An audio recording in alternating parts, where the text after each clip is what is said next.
What is up, everybody? Mark on the mic here. Across from me, my very well-dressed friend, Mr. Ryan Muckenhirn. We talk a lot about gear on this podcast. And Ryan, you've been investing in some new gear lately. And this is going to tie into a podcast we did previously. So I'm going to go back to the future, and we're going to talk about the previous podcast that we did and how it ties in to where we are at what we at least perceive as present day. Can I say something? Yeah. Sometimes in my life, I make statements, and they're polarizing, and sometimes they're hurtful. Most of them are directed at you. And I disagree. Well, here's the deal. I publicly stated, I don't see the point. And I thought you were kind of a goon for it. The point of what, Ryan? Why don't you get to the point? Let me just finish my thought. And something was nagging in the back of my mind. Like, I've known Mark a long time. Mark was one of the first guys I met way before I came to Vortex. Mark was arguably my first friend at Vortex. Mark is arguably my best friend at Vortex. Oh my gosh, Ryan, this is just such high praise. Here's the deal. I thought to myself, there's one thing that you've been consistent with, aside from your fabulous printouts, as long as I've known you, and that's you're a vest wearer. And full disclosure, for a long time, I thought this is fashion. Like, Mark is trying to make a statement. And you know what? It works with him. He looks good in a vest. He wears it well. He does it without shame, unabashedly. Got to have a level of confidence with it for Big sure. Big time. And I thought to myself, could he be wrong? I mean, is it just for show, or is there some level of practicality? So there I was late at night one night looking at a tote full of equipment that I use in various places around the country at different times of the year. And I thought, what's missing? And I kept thinking about Mark Boardman. That I wasn't stashed in your tote? Correct. And that damn vest. And so The missing link. I happened to see that there was a sale going on. I happened to add to cart. I pushed the button. That's why we're here today, Mark. Was it just mere curiosity, like you had to know? There was a big part of that. There's a big part of that. The other part was like statistics and probability dictate that you can't be wrong that often. Like, if it was left to a coin toss 10,000 times, Right. at least 50% of those times you'd be right. I thought, what the hell? Give it a go. You went for it. So the podcast that I was referencing was the one where I emphatically was touting the benefits of the vest. I'd say particularly the Puffy vest, although regulars have their place definitely as well. I'm curious about them now too. Ryan, I would say you were very cordial and polite, but you were not sold by the end of the discussion. That's a fact. Couple things happened during that podcast. No, post that podcast. We got a lot of comments. Did we really? Yeah.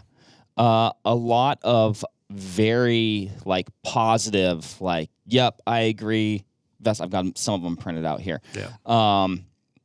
And some people were, I'd say, much fewer in the negative camp. No way, never. I side with Ryan on this. I didn't print those out because I'm the curator of the comments, and so Curiously left out. Yeah, I'm the gatekeeper. I understand. I get to shape the conversation I understand. and the comments. Yeah. Not them. I can't. Okay. Not them. Easy, friend. Sorry. Easy. Sorry.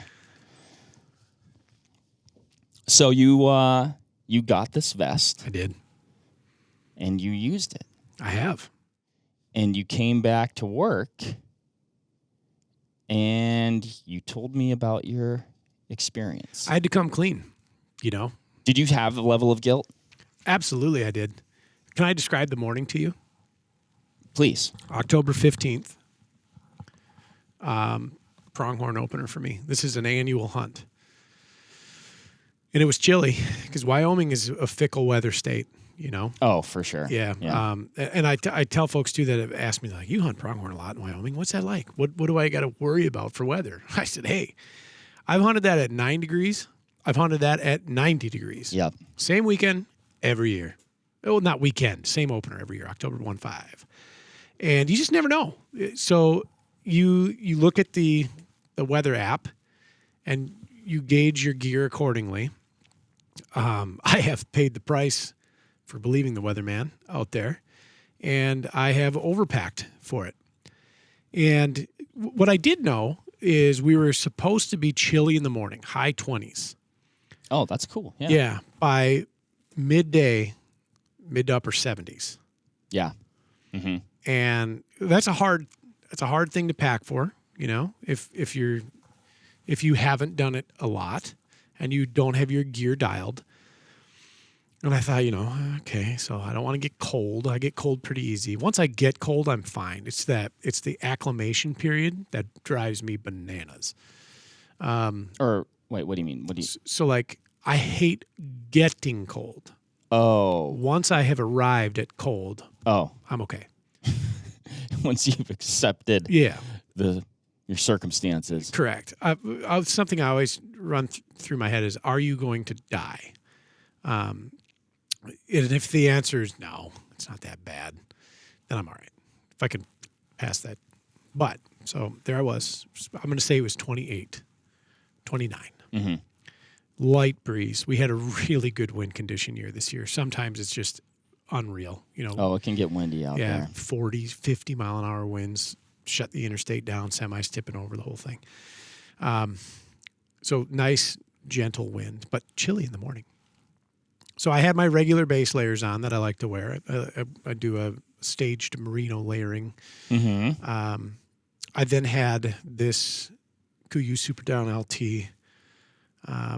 vest. Mm-hmm. And on top of that, I had a Kuiu Guide DCS jacket. Sure. Yeah. And great combo. Yeah. So for the beginning part of the morning, static placement, I am sitting on some desolate knob in the middle of Wyoming.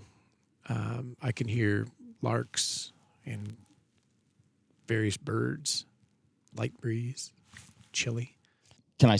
Please. I just have a question. Yeah. Completely unrelated. Yeah. So I don't want to derail the conversation. No. A lark. Like people will be like, "Oh, that's a lark." Like not like a ruse, but like you know what I mean? Like, oh yeah. Yep. Somewhat of a dismissive statement. Yeah, like I don't believe it. That's a lark. Yeah, this is a bird, actual. Well, I know, but I just don't know where that comes from or if they're related. There.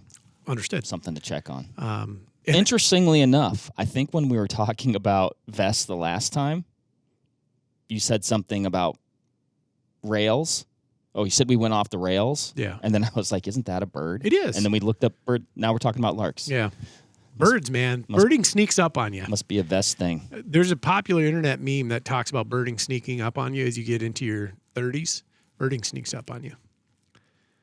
You'll become an enthusiast. You don't necessarily know it, but then one day you're just like, oh my gosh, it's a pixelated woodpecker. I've flirted with the idea of getting some sort of bird book or app, actually. Probably an app is what we do these days. Yeah.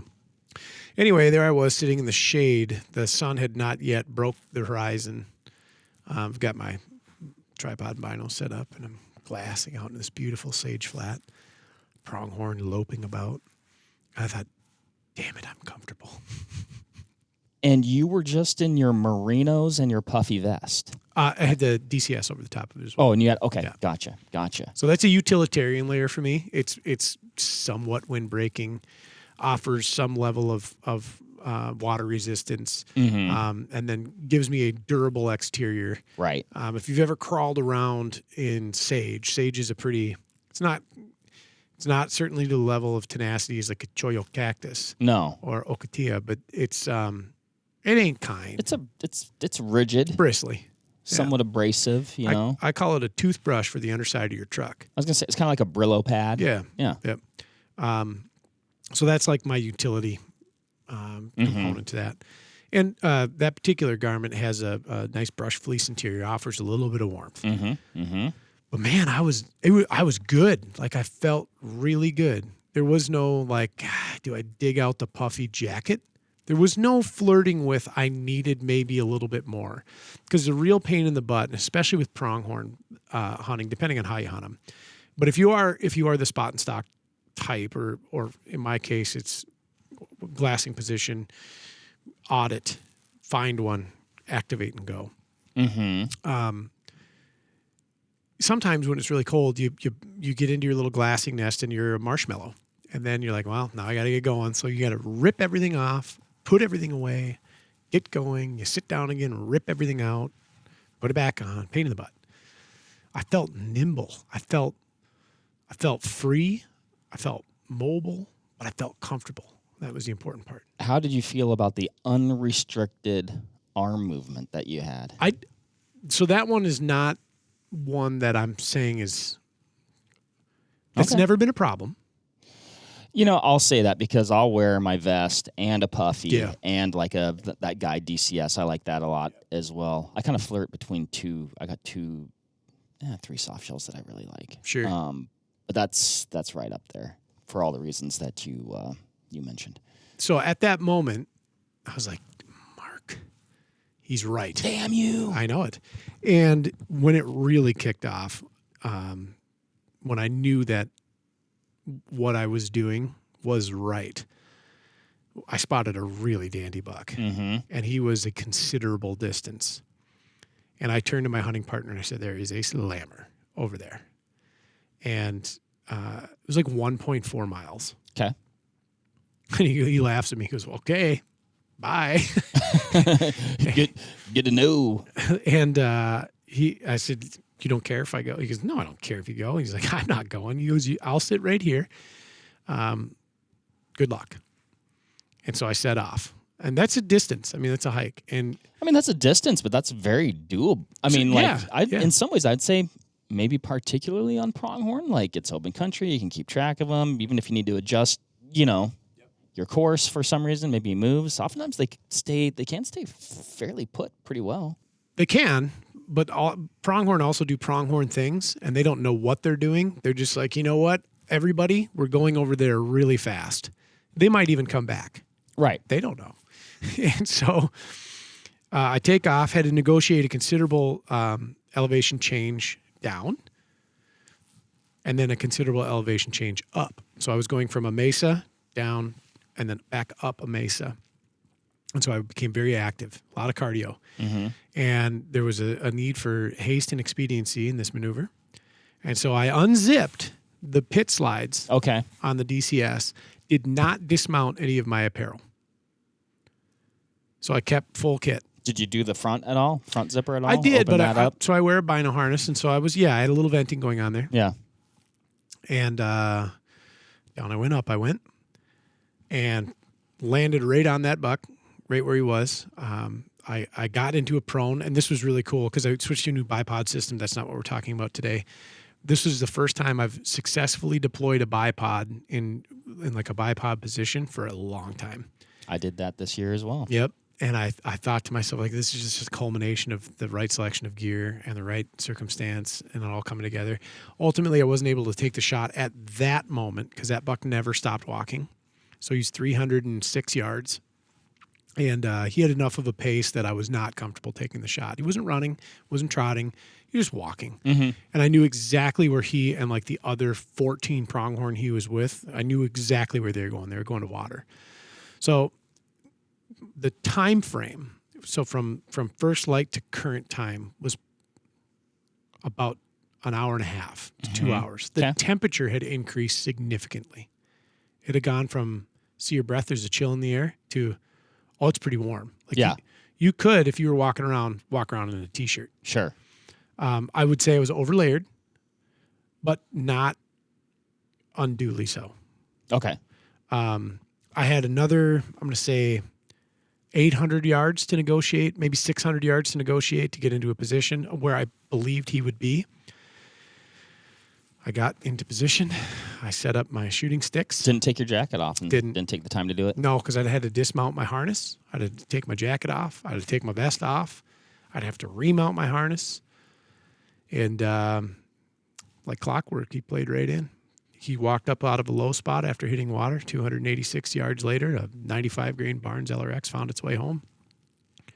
As I walked up to the animal, I did not feel wet with sweat. I was not overheated. I was proud. I took everything off, got to work on him.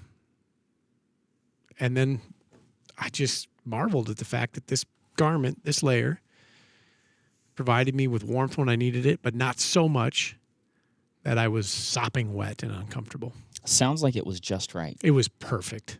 Now, just right, maybe just right enough that as I'm picturing you on this stalk and moving to that degree, like optimally would have been in either the vest in your merino layer. Correct, yeah.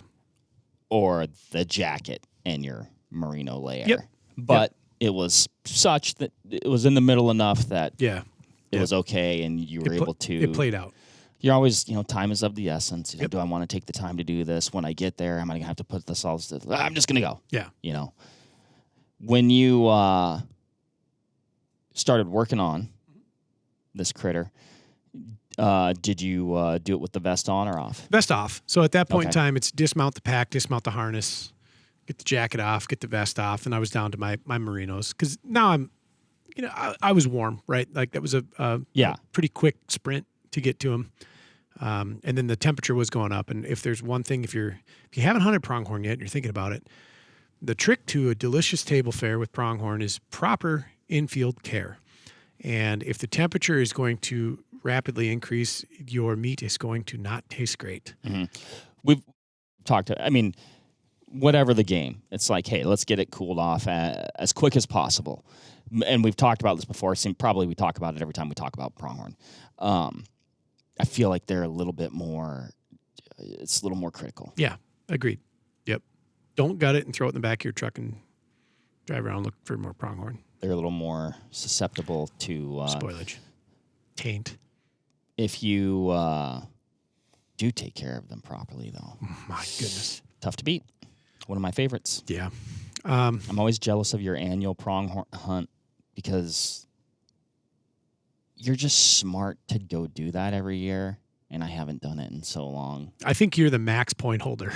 I have more than I probably need. Then a lot of them died in the winter of 23. And it's tough, right? And that's a tricky thing with those critters. I'd love to kill an absolute slammer of a pronghorn, like one where you look at it and you're like, geez. Mm-hmm. And I haven't. I've killed some good ones. I've never looked at... Okay, maybe nothing like true giant status. You shoot a really nice... I feel like you're probably you're in like that one you shot this year was probably like 76 if you're going to tape it. I don't know. He's heavy. Yeah, heavy old cool buck, like whatever. Above average. Maybe Here's what I'd say. I feel like you shoot a very nice above average goat every year. I try to find a good representative of the species. He had 3 horns. Oh, that's right. Well, different than my last 3-horn buck because I killed a 3-horn buck last year. He had a nose horn, just a little guy. Oh, wild. Yep. He had double cutters though, which was cool. The one this year did. Yeah. Double cutters. Last year I had a very solid 2.5-inch horn coming out the back of his head. And then the opposing horn had not erupted through the skin, but there is a notable protuberance coming off of the skull. May need to check the water in that area. I know it, right? I should bring those in. We should do a taping. I've never done it. I don't know how. Were we talking about that yesterday, you and I? No. Like a taping, like the measurement? So I was chatting about that when you said that's 2 in a row. I guess we need to do that. Like, that's what I was thinking. Like, I've never personally taped something out. always get curious. I feel like I'm actually like a fairly good judge. Like I can get pretty close. But it'd be interesting to like watch somebody like who's like really good at their craft, like get an official, B&C measure and be like, oh, that's how you do it. For, like you said, like an antelope, that's going to be different than, I know the basics of it, but if I wouldn't trust myself to do it. Yeah. I knew I got excited when I saw him, and I was very, very, very proud to put hands on him. And I felt that way about even my tiny pronghorns, because I've shot a couple of those too. Oh, yeah, they're great. Fast forward a few weeks, you and I are in a deer camp. It's chilly in the mornings. It certainly was. Yep. Guess what I had? You had your vest and a puffy jacket those mornings, right? Mm-hmm. Okay. Yeah, Yep. okay. I was going to say, that was cold. Guess who was very comfortable? This guy. That's right. We're sitting in a low, wet, marshy area, fairly breezy. I felt great. That's what I like about it. You can put it underneath your regular puffy jacket, and then you kind of double down, man. You double down. Get it? I love that. But and then like I said, you get less restriction in the arm area. I mentioned that I've got my printouts here. Proceed. Printed off a couple comments that stood out to me from the last vest related podcast we did. This one comes from Chad Bright 2168. He simply says, "It's like a gentle hug." I think that's pretty accurate. Pretty good. I like hugs. Kelson Durth 554 says, "Mark, puffy vest and olives and a lot of clapping emojis. When you print out a small emoji, they get big." That's a show of force. So 1, 2, 3, 4, 5. Now I will say, you're not an olive fan. No, I am very much an olive fan. you're wrong. There were people for and against the topic of olives, and I did get some heat for putting olives in my old fashions. But I like the salt and the sweet there, and you get a snack. And we had a couple old fashions last night, and other people who we were with, who I would trust their culinary judgment, not upon my recommendation, they were doing the same thing. No kidding. Yeah. This is a practical one from Young Scullivan. Best part about a vest is staying warm without sweaty pits. The Kuyu Kenai is another good one. I would agree with that. And that would probably fall, I think, into that little bit more durable camp. Sure. Where if you were busting some brush or maybe you had to do some crawling, I think that's a little bit more, if I'm remembering correctly, it's a little more of a Durable face material. Yeah. And a synthetic, I think. Okay. Don't quote me.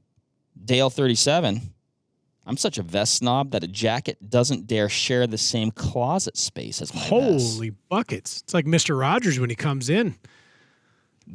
Yeah. I never understood that about Mr. Rogers. Got out of one, zip up into another, one pair of shoes into another. When I get home from work, Yeah. I change out of my work clothes. Do you really? Yeah. It's creates a separation for me. That's interesting. Yeah. This one, last one I have on my list, love the handle, by the way. And it had a picture of this person, Jeremiah Johnson, 7644. And this is why I asked you that question during the podcast.